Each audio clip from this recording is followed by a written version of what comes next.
ఈశ్వరుడి యక్షరూపం. ఒకానొక దేవాసుర యుద్ధంలో దేవతలు రాక్షసులను ఓడించారు. తమ గెలుపంతా తమ ప్రజ్ఞలేని గర్వంలో పడిపోయి పరమేశ్వరుని విస్మరించారు.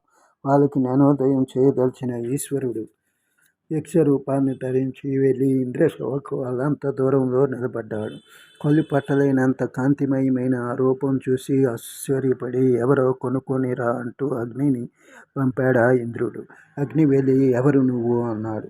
నువ్వెవడి వాడవు అన్నాడు శివుడు. నేను అగ్నిని, ఈ ప్రపంచమంతా కలిచేయగలను అని చెప్పాడు అగ్ని. అలాగా, అయితే దీని మీద వెలగపెట్టు నీ నీ ప్రతాపం అంటూ ఓ గడ్డి పరకను అక్కడ పెట్టాడు. అగ్ని ఎంత ప్రయత్నించినా ఆ గడ్డిని తాకలేకపోయాడు. సిగ్గుపడి వెనక్కి వెళ్ళి జరిగింది చెప్పాడు. ఈసారి ఇంద్రుడు వాయుదేవుని పంపాడు. వాయువు కూడా తారకుడి దగ్గరికి తప్పలు కొట్టాడు. సరే, ఈ గడ్డి నరికేద్దువు అన్నాడు. వాయువు ఎంత ప్రయత్నించి కదపలేకపోయాడు. అప్పుడు ఆకాశవాణి, ఓయి ఇంద్ర, వచ్చినవాడు ఈశ్వరుడే గాని యక్షుడు కారు అని చెప్పింది. వెంటనే వేల్పులందరూ యక్షరూపుడైన శివుడిని స్తుతించారు.